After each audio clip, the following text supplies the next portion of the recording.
ప్రవేశించడం, శరీరం నుంచి నిష్క్రమించడం, ఈ రెండు ఆయన చేస్తున్నాడు. వచ్చేటప్పుడు తీసుకొస్తున్నాడు, వెళ్ళేటప్పుడు పడుకుపోతున్నాడు. ఈ మధ్యలో ఈ ఇంద్రియాలను మనసును అధిష్ఠించి ఈ విషయాలని తానే ఏం చేస్తున్నాడు, సేవిస్తున్నాడు, భక్తగా తానే ఉంటున్నాడు చెప్పి ఇప్పుడు ఇంత జరుగుతూ ఉంటే మరి ఎందుకు తెలుసుకెళ్ళకపోతున్నారు భగవంతుడిని అంటే విమూఢా నా అనుపశ్యంతి. మనందరం చాలా గొప్ప PhD దేంట్లో అజ్ఞానుల విమూఢ విశేషణ మూఢత్వం. ఎప్పుడూ ఉన్నవాడిని చూడం కానీ అప్పుడప్పుడు ఎక్కడో ఉండేవాడిని చూస్తుంటాం. ఇది చేతగాక అది చేస్తుంటాం, అంతే తేడా. అదే ఎప్పుడు ఉన్నవాడిని చూడలేదు, కనీసం ఉన్నాడని భావన చేసుకోవాలి. అందుకే చేస్తాం.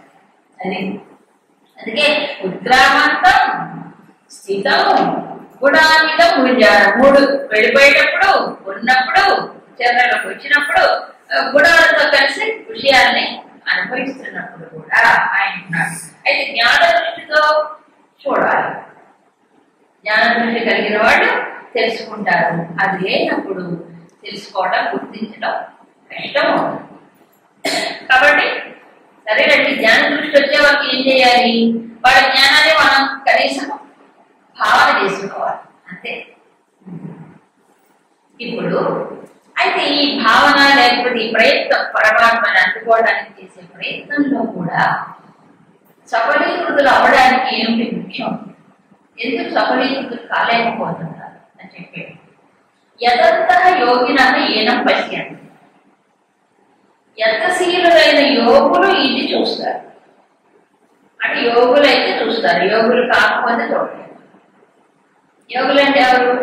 సమాహిత చిత్తం, మనస్సును పూర్తిగా ఒకే దగ్గరికి కేంద్రీకరించిన వారు. ఒక దగ్గర కంటే కేవలం పరమాత్మ ఎందుకు నిలబడాలి. మరి లేకపోతే అమృతాత్మానకు అచేతన వివేకం లేని వారు, ఇంకా ఇంద్రియములను మనస్సుని జయించలేనటువంటి వారు, అహం అనేటువంటిది ఇంకా దాని దర్పాన్ని అడగనటువంటి వారు, వీళ్ళందరూ అసంస్కృత ఆత్మాన అంటాడు, ఇంకా సంస్కరింపబడలేదు. అప్పుడు ఏమవుతుంది?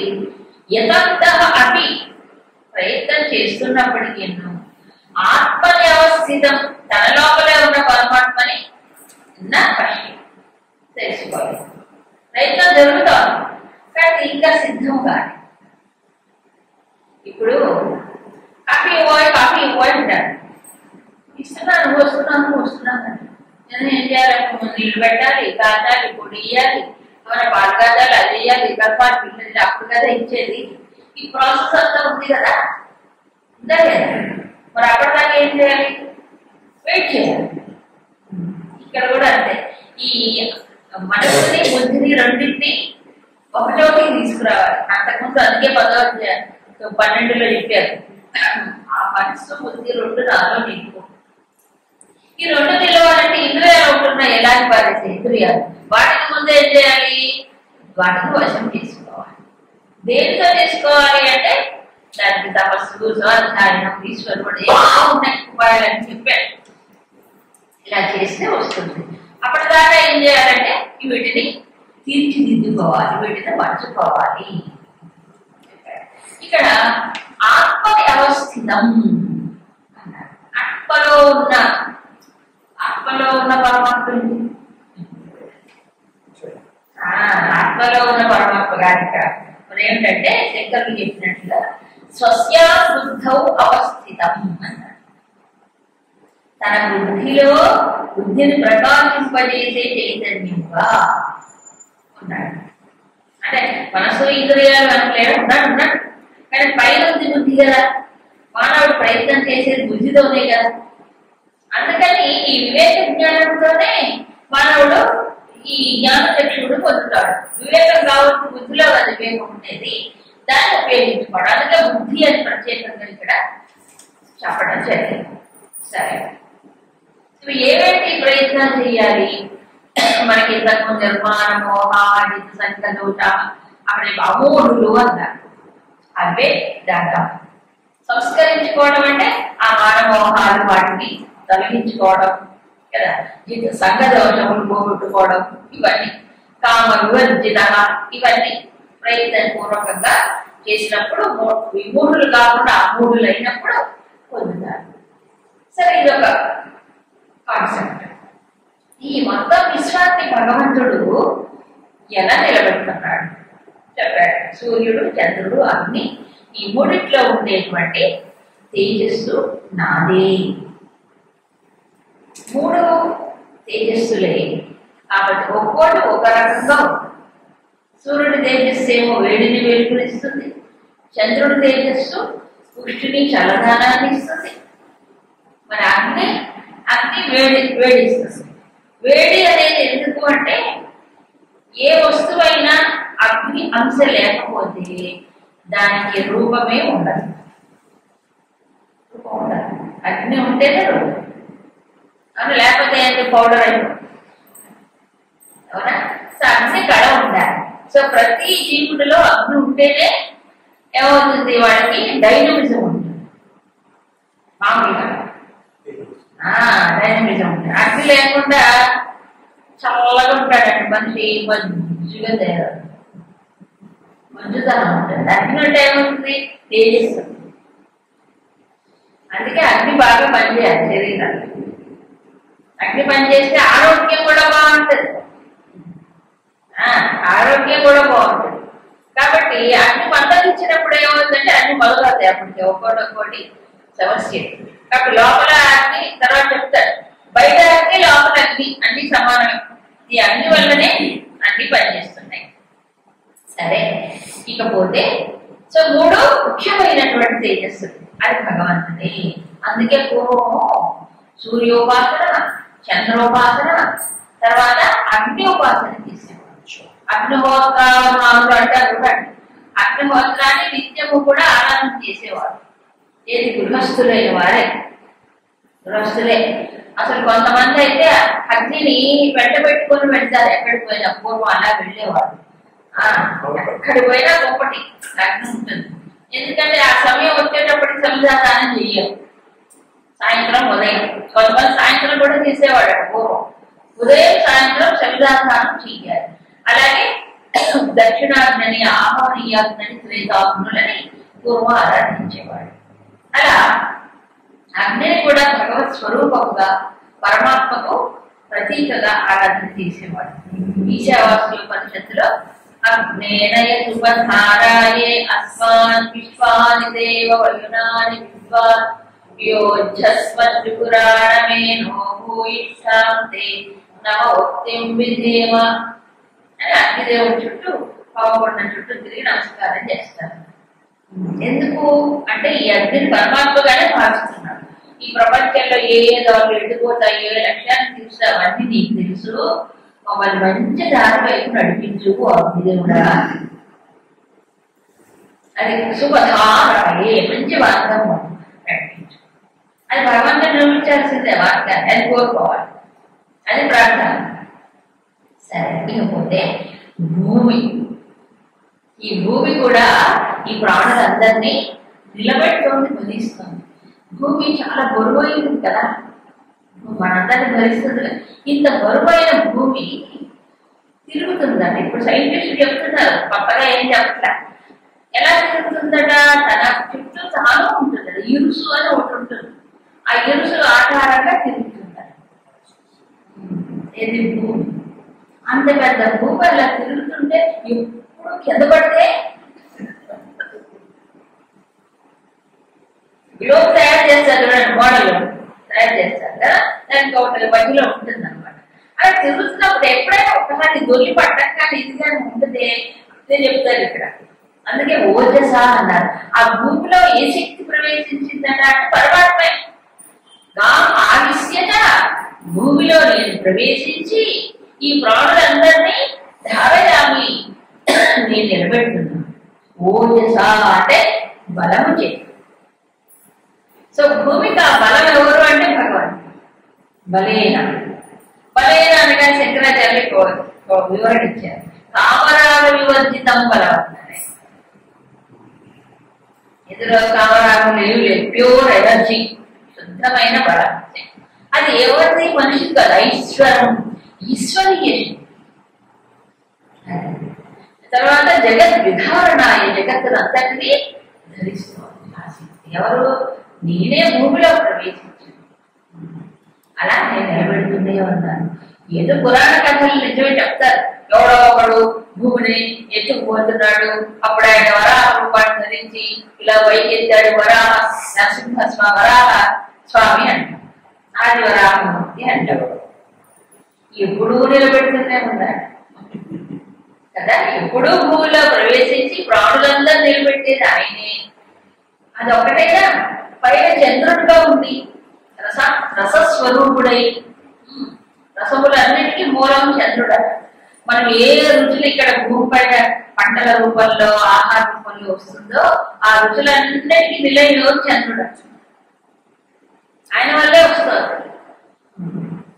ఆ చంద్ర కిరణాల వల్ల ఏం చేస్తున్నాడు? ఆయన పుష్టినిస్తున్నాడు. ఆ వాటిల్లో ప్రవేశించి ఔషధులన్నీ ఉన్నాయి కదా, పంటలకు ఇవన్నీ వాటిల్లో ప్రవేశించి వాటికి ఒక పుష్టిని బలాన్ని ఇచ్చేవాడు ఆయన. ఆ బలం మనకు వస్తుంది అంతేగా. ఇప్పుడు చంద్రుడేగా మనం పోషించేది. ఆ రకంగా చూస్తే వాటికి బలం ఇచ్చి రసస్వరూపుడే. కృష్ణామి ఎలా కృష్ణామి అని పోషిస్తున్నాను? ఎలా పోషిస్తున్నాడు? తన యొక్క రసాన్ని తన కిరణముల ద్వారా వాటిల్లో ప్రవేశపెడతాడు. కిరణముల ద్వారా ఏమొస్తుంది? ఇప్పుడు రసం, రసస్వరూపం. సూర్యుడి వల్ల ఒకటి జరుగుతుంటే చంద్రుడి వల్ల ఇంకోటి జరుగుతుంది. ఈ ఇద్దరు కేవలం వెలుగునింపటమే కాదు, పోషిస్తున్నారు. మనం ఊరికే వెలుగు వేడి అంటున్నాం, పోషణ జరుగుతుంది చంద్రుల వల్ల. అందుకే విశ్వరూపంలో జంటలుగా ఎక్కడైనా విశ్వరూపాన్ని వర్ణించినప్పుడు సూర్యుడు ఒక కన్ను, చంద్రుడు ఒక కన్ను అంటే రెండు నేత్రములుగా వర్ణిస్తారు. మనకి దీంట్లో విశ్వరూప వర్ణాల్లో కూడా ఉంటాయి ఆ రకంగా. సో సూర్యుడు చంద్రుడు ఇద్దరు కూడా ఈ లోకాన్ని ఏం చేస్తారు? పోషిస్తూ ఉన్నారు. ఎవరు సూర్యుల్లో, చంద్రుల్లో, అగ్నిలో తేజస్సు తానే అయ్యి ఈ ప్రాణుల్ని నిలబెడుతూ, ప్రాణుల్ని పోషిస్తూ, ప్రాణులకు ఆహారాన్ని ఇచ్చి, ప్రాణులు పైకి ఎగిరిపోకుండా భూమి పైన నిలిపి, ప్రాణులకు కావాల్సినటువంటి ఔషధులకు బలాన్ని ఇచ్చి చేస్తున్నాడు. సరే, ఇంత చేస్తున్నాడు కదా ఆయన. మనం ఏం చేస్తున్నాం? స్వాహ స్వాహ స్వాహ. సరే, మనం ఏమో స్వాహ చేస్తున్నాం హాయిగా. మరి లోపల డ్యూటీ చేసేది ఆయన ఏం చేస్తున్నాడు? వైశ్వానరో భూత్వా అహం వైశ్వానరో భూత్వా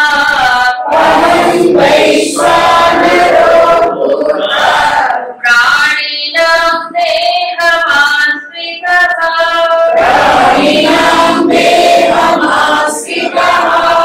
ప్రాణాపాన సమాయుక్తః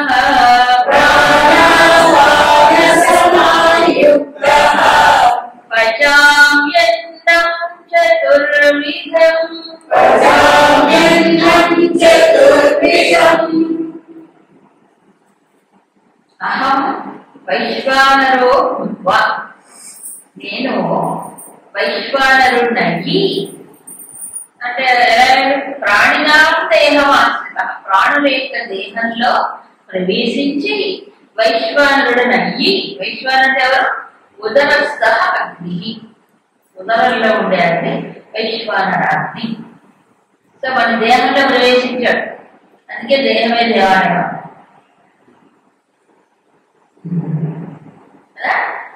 అన్నిట్లో ఉన్నాడు, ఉదరమే కాదు. ఇక్కడ ఒక పాయింట్ చెప్తున్నారు అంతే. కాబట్టి భగవంతుడు ఎక్కడ ప్రవేశించాడు? ప్రాణినాం దేహం, ప్రాణుల దేహంలో ఉన్నాడు కదా. దేహంలో ఉన్నవాడు మర్చిపోయి ఈ దేహంలో ఉండేవాడు చూడకపోవడమే దురదృష్టం కదా. కాబట్టి ఆకలి వేసినప్పుడల్లా గుర్తు తెచ్చుకోవాలి వైశ్వానరుడు. కనీసం ఆకలి వేసినప్పుడన్నా గుర్తు తెచ్చుకోవాలి కదా. అప్పుడు అంటే కానీ వైశ్వానరుడు ఆకలి పుట్టిస్తున్నాడు. ఒకవేళ అది లేదనుకోండి, అసలు ఎప్పుడు అన్నం తిని రావడం లేక తింటారు. అవునా కదా? అన్నం తినకపోతే ఈ శరీరానికి పుష్టిరాజు బాణరాజు చచ్చిపోతుంది. అవునా?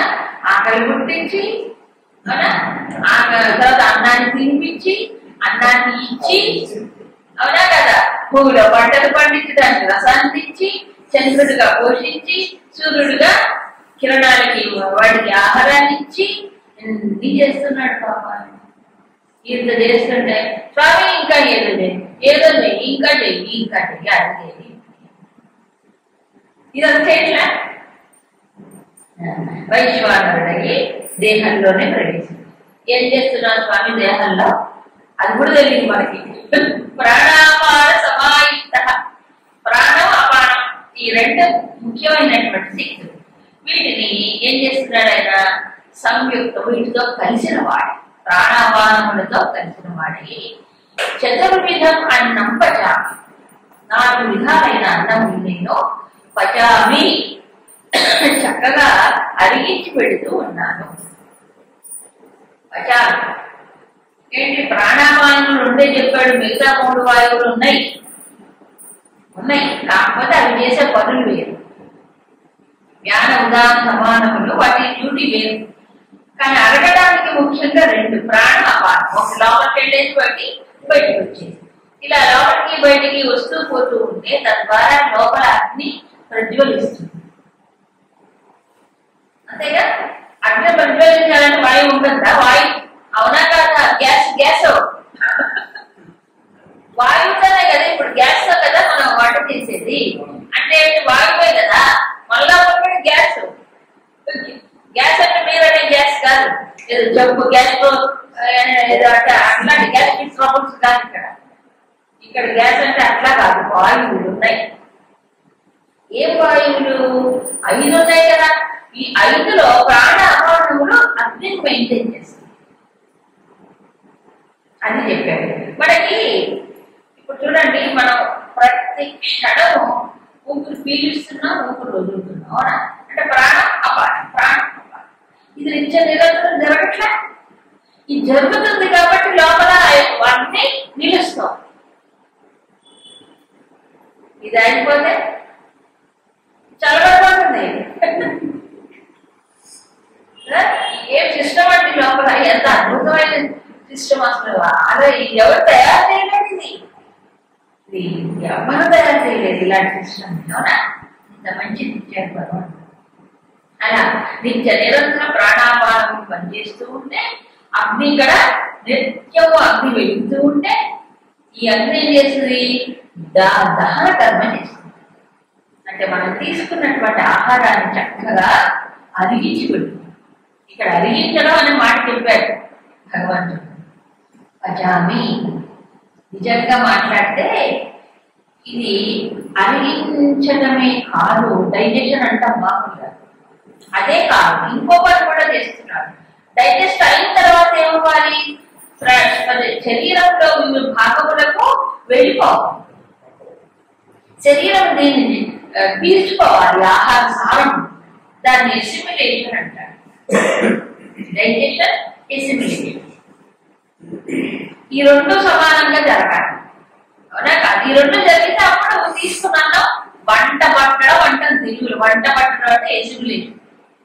ఏంటో అండి, తింటున్నాం కానీ వంట పట్టట్లేదు. వంట ఎందుకు పట్టట్లేదు? వంట పట్టకపోవడం అంటే ఈ అగ్నిలో ఎక్కడ తేడా వచ్చింది. అగ్నిలో తేడా వస్తుంది. అగ్నిలో తేడా వచ్చినప్పుడు ఈ అరుగుదల సరిగ్గా ఉండదు, ఎసిములేషన్ ఉండదు. అంటే శరీరంలో అన్ని భాగాలకు వెళ్ళదు. అన్ని భాగాలకు వెళ్ళాలంటే ఈ 2 కరెక్ట్ గా ఉండాలి. దీనితో పాటు వ్యాన శక్తి ఉంటుంది. ఆ వ్యాన శక్తి అన్ని భాగాలకు పంపిస్తుంది. దాని పని సరఫరా. పౌర సరఫరా డిపార్ట్మెంట్ ఉంటుంది చూడండి. ఇప్పుడు కూడా ఆహార సరఫరా అందించింది వ్యాన శక్తి. అది సక్రమంగా అంటే అన్ని భాగాలకి సప్త ధాతువులకు వెళ్ళిపోవాలి కదండి. ఈ పై పొర, దాని లోపల పొర, దాని లోపల 7 పొరలు ఉన్నాయి ఇంట్లో, లేదా? ఈ 7 పొరలకు అందాలి. ఏ ధాతువుకు అందకపోతే ఆ ధాతు లోపం వస్తుంది. సహించింది. అందుకే పూర్వము ఈ అన్ని ధాతువులకి కావలసినటువంటి ఆహారం ఆయుర్వేద శాస్త్రం చెప్పింది. ఇప్పుడు వాడికి ఏం తెలుసు డైటీషియన్స్ ఏం తెలియదు డైటీషియన్స్. అవునా? చాలా రోజైన అద్భుతమైనటువంటి పరిశోధన జరిగింది. ఎందుకంటే ఆయుర్వేదం అది వేదంలో ఒక భాగం, ఉపవేదం. అందుకని సంపూర్ణంగా అర్థం చేసుకున్నారు మన వాళ్ళు పూర్వీకులు. ఈ ఏ ధాతువుకి ఏమిటి, ఏ ధాతువుకి ఏది అని చెప్పారు. అలా తర్వాత ఇంకా విచిత్రం ఏంటంటే ఇది ఒక అద్భుత యంత్రం కదండి. బయట అట్మాస్ఫియర్ టైం ఉన్నట్టు ఇక్కడ కూడా బాడీకి ఒక టైం క్లాక్ ఉంటుంది. బాడీ క్లాక్ అంటారు. ఈ బాడీ క్లాక్ అనుసరించి పూర్వము సంధ్య అంటే ప్రేయర్ ప్రార్థన కానీ ఏదైనా దైవీ కార్యక్రమం తీసుకోవడం లేదా ఆహారం తీసుకోవడం ఇలాంటివన్నీ ఆ టైంలోనే చేయాలని చెప్పి టైం దాటి చేస్తే బాడీ క్లాక్ జరగదు. అందుకు సమయానికి ఏది చేయాలో అదే చేయాలి. సమయం ఎక్కడ సమయం లేదు, సందర్భం లేదు, ఎప్పుడు పడితే ఏది పడితే అది యావత్తు వచ్చినప్పుడే బాడీ క్లాక్ కరెక్ట్ గా మెయింటైన్ అవ్వడానికి ఇవన్నీ అవసరం ఉన్నారు. ఒక పెద్ద మెకానిజం కదండి. సరే వైశ్వానరుడు అయ్యి ఆయన ఏం చేస్తున్నాడు, అరిగించి పెడుతున్నాడు. ఎన్ని 4 రకాల ఆహారాన్ని నేను అర్పిస్తున్నాను. 4 రకాలు ఏంటి, మాకు 400 రకాలు తెలుసు. ఇప్పుడు చాలా వచ్చేసాయి కదా వెరైటీస్. మరి 4 రకాలు అంటే పాప ఆయన తెలియదు, తెలుసు. సో 4 రకాలు అంటే చతుర్విధం అన్నాడు. అంటే 4 విధాలుగా ఆహారం మనం తీసుకుంటాం. తీసుకునే విధానాన్ని బట్టి 4 రకాలు అంటారు. మీరు ఎన్ని హండ్రెడ్స్ ఆఫ్ వెరైటీస్ తయారు చేయండి, 4 విధాలుగానే తీసుకుంటాం ఆహారాన్ని. ఎలాగో ఒకటి మింగేసేది, ఎక్కువ నవలకుండా కొంచెం కొద్దిగా నవ్వి మింగేస్తాం. ఎక్కువ నవల కొన్ని మింగినా పర్వాలేదు, కొన్ని బాగా నవ్వి మింగాలి. మీకు చేగోడీలు పెట్టారు, ఏం చేస్తారు, మింగుతారా? చచ్చిపోవడం మింగితే ఏం చేయాలి, బాగా నవ్వి మింగాలి. అవునా? తెల్లగా తెలంగాణ చేస్తారు, జల్దీ ఉంటారు అవి ఎట్లుంటాయి, బా నవిలి అవి అట్లాగే ఉంటారు. అలా నవిలి తినాలి. మనం గ్రైండర్లు వేసుకొని పొడి చేసుకుంటారు. వాటి విధానమే అలా ఉంటుంది, నచ్చుకుంటాం. అవునా? కొన్ని బాగా నవిలి తినాలి. ఇప్పుడు అన్నమైనా అంతే, కొంచెం నవిలి తింటేనే మంచిది. నవిలితే ఏమవుతుందంటే లోపల కొంచెం లాలాజలంతో కలిసి అది మెత్తగా ఈజీగా అవుతుంది. సో బాగా నవిలి తినేవి కొన్ని అలా మింగేస్తే కొంచెం ఇలా మింగేస్తే సరిపోతుంది. దాని భక్ష్యం, భోజ్యం. తర్వాత భక్ష్యం అంటే నవిలి తినాలి. ఇంకోటి చోష్యం అంటే జుర్రుకొని తినేవి కొన్ని. పాయసం ఏం చేస్తారు, నవిలి తినరు. అవునా కదా? జురుకొని తింటారు. బిరుగన్నం ఏం చేస్తారు, జురుకొని తింటారు. కొన్ని అలా పీల్చుకొని జురుకొని, కొన్ని నవిలి తినేవి కాదు, జురుకునేవి కాదు. కొన్ని పదార్థాలు లేహ్యాలు అంటారు, ఆయుర్వేద లేహ్యాలు అంటారు. అలాగే తేనె ఏం చేస్తారు, తేనెను నాకాలి. తేనెను ఎవరు తాగరు, మంచినీళ్ళు తాగినట్టు. అవునా? తేనె నవ్వుతారా? నవ్వలేదు, అసలు నవ్వలే పని. తేనె ఏం చేయాలి, నాకాలి. కొన్ని నాకాలి, కొన్ని బాగా పీల్చాలి, జురుకొని తినాలి, పీల్చాలి, చీకాలి, కొన్ని నవ్వాలి. ఇలా ఉన్నాయి. సో 4 రకాలుగా తీసుకుంటాం ఆహారం. సో ఏ దేశంలో అయినా ఇదే సిస్టమ్. మీరు ఏ దేశం పోటీ 4 రకాలుగానే తింటారు. వాడు తినే పదార్థాలు ఏమైనా కావచ్చు కానీ ఇదే. సో యూనివర్సల్ అప్లికేషన్ అనమాట. అందుకు చతుర్విధం అంటారు కదా. మీరు ఏ దేశం పోటీ ఏ రకమైన ఆహారం చూడండి, ఇంకో రకం ఎవరు తింటారో చూడండి. అక్కడ చైనీస్ కూడా వాళ్ళు ఏవేవో విచిత్రమైనవన్నీ తింటారు. కాపలు పాములు తేళ్ళు అన్ని తింటారు. అయినా సరే ఈ రకంగానే తెలుసు ఏదో ఎలా వెలిగిస్తున్నావు స్వామి? ప్రాణాపాన సమాయుక్త. లోపల ఉన్నవే పంచ ప్రాణాలు ఉన్నాయి కదా, అందులో ప్రాణాపానములతో కలిసి ప్రాణశక్తి ఏం చేస్తుందట? శరీరంలో పై భాగంలో పనిచేస్తుంది, అపాన శక్తి కింద భాగంలో పనిచేస్తుంది. అంతే కదా. చక్షు శ్రోత్రం ప్రసనం ఘ్రాణం, 4 ఇంద్రియములలో ముఖ్యంగా ప్రాణశక్తి ఎక్స్ప్రెస్ అవుతుంది. అంటే నెలకొని ఉంటుంది ప్రాణం. అంటే పైభాగం అంతా ఈ హృదయ స్థానం నుంచి పైకి వెళ్తుంది ప్రాణశక్తి, హృదయ స్థానం నుంచి కిందికి వెళ్తుంది అపానశక్తి. ఈ రెండు ఎలా ఉంటాయి? అదేమో ఇలా ఇలా పోతుంది, ఇదేమో ఇట్లా ఇట్లా వస్తుంది.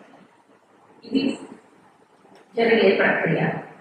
అవునా? పైకి ఇదేమో ఇట్లా ఎక్కడ హృదయం మధ్యలో ఉంటుంది. సో ఈ రెండు నిత్య నిరంతరం జరుగుతుంటే లోపల అగ్ని ఏమవుతుంది చెప్పండి? అగ్ని బాగా రగులుకొని ఉంటుంది. అందుకు మనకి కొన్ని గంటలు అవ్వగానే ఏమవుతుంది? నార్మల్ మ్యాన్కి ఆకలిస్తుంది. సో ఈ ప్రాణ అపానములు కలిసి ఆయన అడిగించి పెడుతున్నాడు. ప్రాణ అపానములకు మధ్యలో కూర్చొని ఉంటాడు. ఈ పైకి ఇది కిందికి వచ్చి మధ్యలో కూర్చుంటాడు. మధ్యలో కూర్చుంటాడు. మీరు చూసారా? కఠోపనిషత్తు చెప్పి మధ్యే వామనమాసీనం ఊర్ధ్వం ప్రాణం ఉన్నయది అపానం ప్రత్యగస్యతి మధ్యే వామనమాసీనం విశ్వే దేవే ఉపాసనే.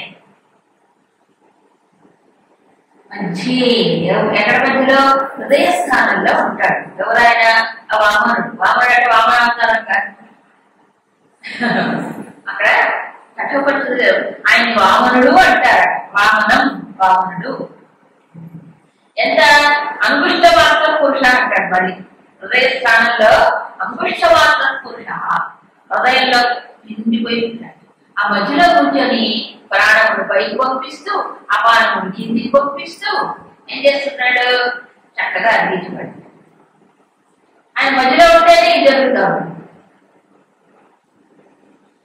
అవునా? సో ఎక్కడున్నాడు భగవంతుడు? ప్రాణ అపానములలో నిత్య నిరంతరము దాని ద్వారా ఆహారంను అరిగించి పెడుతుంది. సో ఆయనకి ఇబ్బంది కలిగించకుండా ఉండాలంటే ఆకలి అయినప్పుడు టైం ప్రకారం తినాలి. పాపానికి ఇబ్బంది కలిగించకూడదు కదా వైశ్వానానికి. లేకపోతే మాటిపాటికి వేస్తే ఆయన డ్యూటీ పెరిగిపోతుంది కదా. ఆ సిస్టమ్ పాడైపోతుంది. సిస్టమ్ పాడైపోతుంది. అందుకు తినాలి. ఆకలికి తినాలి. ఆకలి అయినప్పుడు అది కూడా ఎప్పుడు? ఆకలి వేసిన ఒక టైంలోనే. ఎప్పుడు మళ్ళీ గంటగంటకి కనిపించిందల్లా వేయకూడదు, గంటగంటకి తినకూడదు. ఇప్పుడు మరి డాక్టర్లు చెబుతున్నారు కదండి, ఈ షుగర్ పేషెంట్, షుగర్ వచ్చిన వాళ్ళు 2 గంటలు ఏమో 2 గంటలు తింటే ఏమైపోతుంది వాళ్ళు అట్లే చెప్తారు. తింటే పడపాడు అక్కర్లేదు నిజానికి 2 గంటలు కదా. ఏమో అసలు వాడేమో ఇదాలేమో నాకేం తెలియదు కానీ ఆ స్థాయికి వచ్చినప్పుడు అదైనా లిమిట్ గా ఉండాలి. ఆ స్థాయికి రాకుండానే కాపాడుకోవాలి. అని నిజానికి 90% జబ్బులనే ప్రారంభవశాత్తు మనకు వస్తాయి. వచ్చిన శరీరం సిస్టమేటిక్ లైఫ్ అంటే ఒక పద్ధతి ప్రకారం తినడం, పడుకోవడం, తాగడం, ఇవన్నీ చేస్తూ ఉంటే కొంతవరకు మేనేజ్ చేసుకోవచ్చు. ఎవరిని? ఈ ఉపాధి. ఎందుకంటే లోపల కూర్చొని ఆయన రక్షిస్తున్నాడు కదా భగవంతుడు. అది కాబట్టి నిలబెట్టేవాడు ఆయన, పాడు చేసుకునేది మనం కదా. నిలబెట్టేది ఆయన కదా. అది నీకు పెడుతున్నాడు. చూడండి, అయిపోయింది డిన్నర్ 7 తిన్నాడా, దాన్ని పడుకోబోయే ముందు మళ్ళీ తింటాడు. సప్పర్ అంట. ఎందుకప్పుడు ఎందుకోవాలి తెలియదు. అప్పుడు పడుకోబోయే డిన్నర్ మనకి సప్పర్ కూడా ఉంది వాడు. ఇప్పుడైతే బాడీ కాదు, వర్క్ క్లాస్ మారిన తర్వాత తింటారు అందరూ. అంటే అంటే దాదాపు 1 గంట 12ంటికి అప్పుడు తినేవాళ్ళు ఉన్నారు. Gold one India. ఇప్పుడు ఎందుకు అలా తినాలి? ఎందుకు అలా తినాలి? కారణం ఏంటి అంటే మా ఉద్యోగాలు ఎక్కడ ఇలా చేస్తే కొంతకాలానికి శరీరం ఏమైపోతుంది, సిస్టమ్ మారిపోతుంది. ఈ ఎప్పుడైతే బాడీ సిస్టమ్ మారిపోతుంది దాని ఎఫెక్ట్ మైండ్ పైన కూడా ఉంటుంది, గ్యారెంటీ. సో మానసికమైన శక్తి కూడా వాడికి సన్నగిలిపోతుంది. ఎందుకంటే ఒకదానికోటి లింకు, శరీరాన్ని మనస్సు లింకు చాలా దగ్గర సంబంధం. అన్నమయం మనస్సే అన్నమయం వాడు. కాబట్టి మనస్సు యొక్క ప్రభావం శరీరం పైన, శరీరం యొక్క ప్రభావం మనసు పైన ఉంది. సో భగవంతుడు ఇప్పుడు ఏం చేస్తున్నాడు? మనం తిన్న అన్నాన్ని అరిగించి పెడుతున్నాడు. అన్నం పెట్టాడు, అన్నం అరిగిస్తున్నాడు. అన్నదాతయ్య ఆయనే అన్నాన్ని అరిగించి పెట్టి బలంగా మార్చేది దాన్ని. ఇంతేనండి, ఇంకేమైనా చేస్తున్నాడా? ఇంకా అసలైన ముఖ్యమైన ఈ స్థూల శరీరం గురించే చెప్పాడు. ఇంకా సూక్ష్మ శరీరం ఉంది కదా, మరి దాన్ని ఎవరు నిలబెడుతున్నారట? సర్వస్య జాలం హృది సన్నివిష్టః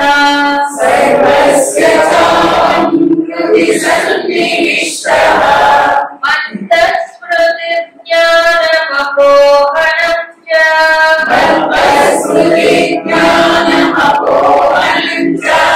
వేదైశ్చ సర్వైరహమేవ వేద్యః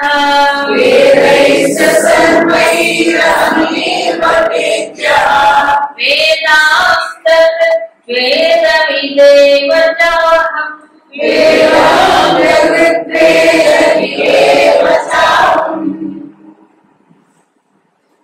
వైశ్వానరుడై అందరూ ఉదరాల్లో కూర్చొని అరిగించి పెడుతున్నాడు.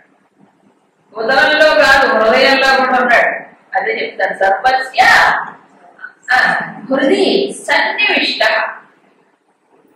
అందరి యొక్క హృదయంలో నేను కూర్చొని ఉన్నాను. సన్నివిష్ట అంటే బాగా చక్కగా కూర్చొని ఉన్నాడు, వెల్ సెటిల్డ్ అనమాట. మళ్ళీ ఎక్కడికి కథలు అక్కడే ఉంటాడు, హృదయంలో ఎప్పుడూ ఉంటాడు. నాలో నుంచి నాలో నుంచి స్మృతి జ్ఞానం అపోహనం నాలో నుంచే వస్తున్నాయి. స్మృతి జ్ఞాపకం, అపోహనం మరపు, జ్ఞానం అంటే కొత్తగా విషయాన్ని తెలుసుకోవాలి. కొత్తగా విషయాన్ని తెలుసుకుంటే జ్ఞానం, అవునా? మర్చిపోతే అపోహనం. స్మృతి అంటే జ్ఞాపకం, కప్పం పెట్టుకోవడం. ఈ 3 ఎక్కడి నుంచి వస్తున్నాయి? నాలో నుంచే.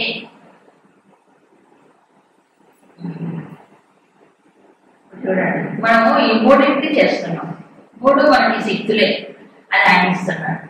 మనం కొన్ని జ్ఞాపకం పెట్టుకుంటాం. ఈ జ్ఞాపకం ఎక్కడి నుంచి వస్తుంది? మరొక కొత్తగా విషయాన్ని తెలుసుకుంటే కూడా ఆయన. ఎక్కడ కూర్చొస్తున్నాడు? హృదయంలో. సో ఈ 3 మన జీవితాన్ని మర్చిపారేస్తాయి. మన జ్ఞాపకాలు, మన కొత్తగా ఉంది జ్ఞానం, తర్వాత మనకు కూడా 3 శక్తులు పద్ధతిలో చెప్పారు. స్మృతి అనేది ఒక వరం, అపోహనం మరపు అది కూడా ఒక వరమే. అదేంటి? కొన్ని మర్చిపోవాలి, కొన్ని గుర్తుపెట్టుకోవాలి. అయితే మన అభ్యాసాన్ని బట్టి ఉంటుంది. ఏ మర్చిపోవాలి అది మర్చిపోవాలి, ఏ జ్ఞాపకం పెట్టుకోవాలి అది జ్ఞాపకం పెట్టుకోవాలి. రివర్స్ లో పోతుంది మన బయట. ఏదైతే ఒడ్డో మర్చిపోవాలి అవే గుర్తుంటాయి మైండ్, అంటే జ్ఞాపకం పెట్టుకుంటాడు. అవునా కదా? అవునా? మనం మర్చిపోవాలి అనుకుంటే మర్చిపోవచ్చు, కానీ దాన్ని తలచి బాగా అభ్యాసం చేసి అవే జ్ఞాపకం పెట్టుకుంటాం. అప్పుడు క్లిష్టమైపోతుంది. అందుకేం చేయాలి? మర్చిపోవాలి. కొన్ని మర్చిపోతే హాయిగా ఉంటుంది. ఏంటి? అప్పుడు ఇప్పుడు వాళ్ళు ఎవరు ఏదో అన్నది, వాళ్ళు తిట్టింది, వాళ్ళు ఏదో చేయలేదు, గత స్ఫూర్తులు అంటారే, దాంట్లో క్లిష్టం ఉంటాయి కదా. ప్రపంచం వైపు లాగేవి, మనుషుల వైపు రాగేవి, లేదా రాగద్వేషాలు పుట్టించేవి, ఇలాంటివన్నీ ఏం చేయాలి? మర్చిపోవాలి. ఏ జ్ఞాపకం పెట్టుకోవాలి? మనకి చాలా అవసరమైన విషయం జ్ఞాపకం పెట్టుకోవాలి. మన జీవితానికి ఏం అవసరం చెప్పండి? అన్నిటికంటే ఇంకా మా మనస్వర యుద్ధజ చెప్పాడా? నన్ను నిత్యము స్మరించుకుంటూ నీ కర్తవ్యం నువ్వే అన్నాడా? కర్తవ్యాన్ని గుర్తుపెట్టుకోవాలి. సో భగవంతుడి శక్తి ఇదంతా నడిపిస్తుంది కాబట్టి భగవంతుడిని స్మృతి పెట్టుకోవాలి. స్మృతి ఆయన మర్చిపోకూడదు. ఇప్పుడు మనం ఏం చేస్తున్నాం? ఆయన మాత్రం మర్చిపోయి మిగతావన్నీ జ్ఞాపకం. అవన్నీ ఎంత జ్ఞాపకమో చెప్పాలి. అదే జ్ఞాపకం కదా. చాలా ఎప్పుడో తినవాలి అప్పుడన్నీ గుర్తుంటాయి. అదే భగవత్ స్మృతులు గుర్తొచ్చాయండి. శాస్త్రంలో మనం చదువుకున్నవి జ్ఞాపకం వచ్చాయనుకోండి, మనం విన్నవి, మనం తెలుసుకున్నవి అవి జ్ఞాపకం వస్తే ఎంత బాగుంటుంది. అవునా? మనసుకి ఎంత బాగుంటుంది. అవునా? బలం కదా. అవి జ్ఞాపకం పెట్టుకోవాలి. స్వామి మన నీలో నుంచే 3 వస్తున్నాయి కదా. ఏది? జ్ఞాపకం, స్మృతి, మరపు, జ్ఞానం. అయితే నువ్వే అన్నమాట కారణం. ఆయనలో నుంచి అంటే అర్థము చైతన్య రూపుడుగా ఆయన ఉన్నాడు కాబట్టి ప్రకాశ రూపుడై, ఆ ప్రకాశం వల్లనే మనకేమవుతుంది? ఇది పూర్వ స్మృతి అని తెలుస్తాం కదా. ఇది కొత్త విషయం అనేది అర్థమవుతుంది. అవునా? ఇది మర్చిపోయాను అని కూడా తెలుస్తాం. తెలుస్తుందా లేదా? ఆ చైతన్యం, ఆ ప్రకాశం ఉంటే తెలుస్తుంది. అంతేగాని ఆయన పుట్టించడు. జ్ఞాపకాన్ని గుర్తించి, జ్ఞానాన్ని గుర్తించి కాదు. వీటి 3టికే ఆధారంగా. ఇంతకీ స్మృతి అంటే ఏమిటి? స్మృతి అంటే జ్ఞాపకం. ఏం జ్ఞాపకం? మన పూర్వ అనుభవాలన్నీ స్మృతుల రూపంలో ఉంటాయి. స్మృతి అంటే మనకి మెమరీ చిప్ అని ఇప్పుడు కంప్యూటర్లోనో సెల్ ఫోన్స్ లోనో వస్తుంది మెమరీ. మనలో కూడా ఒక పెద్ద చిప్ ఉంది. చిప్ మెమరీ అది ఎంత జీబీనో, టెరాబైట్స్. టెరా కూడా కాదు, ఏం దాని ఇంకా పైన ఏమన్నా జిగాబైట్స్. జిగా కూడా కాదు, ఇంకా ఎక్కువ. ఎందుకంటే ఎంత మెమరీ చూడండి, చిన్న పని తెచ్చిపోయేదాకా ఎన్నెన్నో ఇంకా గత స్మృతులు కొన్ని కదా. ఇవన్నీ లోపల ఎలా ఉంటాయి? తెలియకుండా అలా ముందుంటాయి. సో మానవుడి యొక్క జీవితం యావత్తు తన అనుభవాల, గతానుభవముల యొక్క జ్ఞాపకాలే మానవ జీవితం. ఒకవేళ గతం పూర్తిగా మర్చిపోయాడు అనుకోండి, మనిషి లైఫ్ ఉండదు. కొంతమందికి యాక్సిడెంట్ అయినప్పుడట ఈ మెమరీ లాస్ వస్తుంది. గతం అంతా మర్చిపోతాడు, ఎవరిని గుర్తుపట్టలేడు వాడు. ఎవరు ఏ రిలేషన్ ఉండదు. ఇవాళ చెప్పి రేపు మర్చిపోతాడు, రేపు చూసి ఇల్లు మర్చిపోతుంటాడు. ఇక కంటిన్యూటీ ఆఫ్ లైఫ్ ఉండదుగా. సో జ్ఞాపకాల మూలంగా మన జీవితం ఏమవుతుంది? కొనసాగుతుంది. ఇప్పుడు మనం 12, 13, 14 అధ్యాయాలు చదువుకున్నాము. ఏ పూట కాపుడు పరిగెట్టే అనుకోండి, ఎప్పటికప్పుడు అన్ని మర్చిపోతుంటే చీటింగ్ బోర్డు పెట్టదే అన్ని మర్చిపోతుంటే ఈ కొత్త విషయాలు అర్థం ఎలా అర్థం అవుతాయి చెప్పండి? పాత వాటిని బట్టి కదా కొత్త అర్థమయ్యేది. ఒక మాస్టర్ గారు అడిగాట, ఏమైనా పిల్లలు పాఠం అర్థమైందా? నిన్న పాఠం గుర్తుందా? ఇప్పుడు చెప్పిన పాఠం అర్థమైందా? స్వామి పాత పాఠం కొత్త పాఠం ఒక రకంగానే ఉంది మాస్టర్ అన్నట్టు. పాత పాఠం కొత్త పాఠం ఒక రకమైన పాత పాఠం గుర్తులేదు, కొత్త పాఠం అర్థం కాలేదు. అంటే ఎప్పుడు క్లియర్గా ఉంది వాడు. అది కాదు, జ్ఞాపకం ఉంటే అప్పుడు ఈ జ్ఞాపకాల ఆధారంగా కొత్త మనం నేర్చుకుంటాం. అసలు జ్ఞాపకాలే లేకపోతే, మనకు అనుభవాలు లేకపోతే ఎలా జీవితం ఎలా మర్చుకుంటాం? గత అనుభవాల ద్వారా కొన్ని పాఠాలు నేర్చుకొని ముందుకెళ్తాం కదా. గత జ్ఞానం వల్ల కొత్త విషయాన్ని తెలుసుకుంటాం. ఈ గతం లేకపోతే పూర్తిగా సో జీవితం లేదు, ఏదో పిచ్చోడైపోతాడు. కనెక్టివిటీ ఉండదు అసలు. అవునా కదా? కాబట్టి స్మృతి ఆయన చూస్తుంది. ఈ స్మృతులని ఎలాంటి స్మృతులు మనం ఉంచుకోవాలి, ఎలాంటి స్మృతులు తీసేసుకోవాలి మనం చేసుకోవాలి. ఆ ఛాన్స్ మనకి ఇచ్చాడు. స్మరణ శక్తి ఆయన దీన్ని మార్చుకోవడం మన యొక్క పురుషార్థం. జ్ఞానం నిజమే బుద్ధిలో ప్రకాశ రూపంలో ఉన్నాడు కాబట్టి విషయాన్ని మనం తెలుసుకుంటున్నాం. అయితే ఏ జ్ఞానాన్ని పొందాలి అనేది ఆయన చెప్పడం మనకు ఛాన్స్, మనకి చాయిస్ ఉంది. జ్ఞాన శక్తి ఆయన ఇప్పుడు ఏది తిప్పితే అది జ్ఞానం వస్తుంది. అంతేనా? ఏ జ్ఞానం పొందాలి మన ఇష్టం. లౌకిక జ్ఞానం కావాలా, అధ్యాత్మ జ్ఞానం కావాలా, ఇది కావాలా, మోహ జ్ఞాన విజేత పనికిరాని జ్ఞానం, అది మన జ్ఞానమే. కానీ మానవుడు వికాసాన్ని అనమాట. సరే, జ్ఞానము ఇచ్చేది తాను, జ్ఞాన శక్తి తాను ఉపయోగించుకునేది మనం. ఇకపోతే ఏమంటారు అపోహనం, అలాగే మరపు కూడా చూడండి. ఇప్పుడు ఈ ఆలోచనలు ఎలా ఉంటాయి? ఒక ఆలోచన పడుతుంది, మళ్ళీ ఇంకో ఆలోచన వస్తుంది, ఒక ఆలోచన పడిపోయి ఇంకో, ఈ ఆలోచన పడిపోతేనే కొత్త ఆలోచన వస్తుంది. ఇంతకుముందు ఆలోచనలు అట్టాలి ఉన్నాయి అనుకోండి, ఇప్పుడు ఈ కొత్త మంది మనము గ్రహించలేదు. ఇక్కడ పాట వెళ్ళిపోతేనే కొత్త వస్తుంది. అవునా కాదు? ఈ మరపు అనేటువంటిది కూడా అది కూడా సహజంగా మనలో ఒక భాగమై ఉండాలి. మర్చిపోయేది కూడా. అయితే ఏమన్నా మర్చిపోవడం కూడా మరి భగవంతుడు ఇచ్చిన వరం అంటారు కదా, కాబట్టి అన్ని మర్చిపోయేదా? మర్చిపో. నిజానికి మర్చిపోలేడు. ఈ మొదలు కొట్టుకోవడంలోనే ఉంది. ఏవేవో జ్ఞాపకాలు ఉన్నాయి అనుకోండి, అన్ని బరువు అయిపోదండి మనిషికి. అవునా కదా? నిజంగా మానవుడు పుట్టిన దగ్గర నుంచి 6 ఏళ్ళు వచ్చి అన్ని జ్ఞాపకం ఉంటే ఏమైపోతుంది చెప్పండి? పిచ్చెక్కిపోతుంది కదా. కాబట్టి అన్ని జ్ఞాపకాలు ఉండక్కర్లే. మనకి మన జీవితంలో నేర్చుకున్న పాఠాలు జ్ఞాపకం ఉంటే తెలుసు. ఈ మరపుని చూసారా? మరపు ఒక శాపం, ఒక వరం అంటే మన ప్రయత్నంలో ఉంది. మనం అది శాపంగా మార్చుకోవచ్చు, వరంగాను మార్చుకోవచ్చు కదా. ముఖ్యమైన విషయాలు మర్చిపోతే శాపం, శాస్త్రాన్ని మర్చిపోతే శాపం, అంతే కదా. అనవసరమైన వారిని మర్చిపోకుండా జ్ఞాపకం పెట్టుకుంటే అది ఏమవుతుంది? అవునా? కాబట్టి మరొక అనేటువంటి మంచి చేదు అనుభవాలు, గత అనుభవాలు, కష్ట అనుభవాలు నన్ను జ్ఞాపకం. ఇప్పుడు సుఖంగానే ఉంటాడు, అప్పుడెప్పుడో కష్టం తగ్గించుకొని ఏడిస్తే ఎట్లా? ఈ సుఖం పోదా?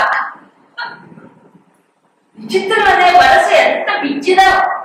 బాగానే ఉంటాడు కదా, అప్పుడెప్పుడో తలుచుకొని ఇప్పుడు ఏడుస్తుంటాడు, బాధపడుతుంటాడు. ఎందుకు అవి తలుచుకోవాలా? హాయిగా ఉండొచ్చు కదా. ఇప్పుడు లేదు కదా. ఆహా, కాబట్టి మరపు అనేది వరం ఇచ్చాడు దేవుడు. మరపు అనేది మంచిదే, కానీ భగవంతుడిని మర్చిపోకూడదు, శాస్త్రాన్ని మర్చిపోకూడదు, పెద్దలు చెప్పింది మర్చిపోకూడదు. మన జీవితంలో విశేషమైన అనుభవాలు కొన్ని ఉన్నాయి, వాటిని మర్చిపో. ఇక మర్చిపోవాల్సినవి చాలా ఉన్నాయి. ఇకపోతే మరొక ముఖ్య విషయాన్ని చెప్పండి. ఇదంతా చెప్పి సో బుద్ధిలో ఉండేటువంటి ఒక జ్ఞాన ప్రకాశం. ఇంకా ఏం చేశాడు? అంతేకాదు, ఇంకేం చేశాడు?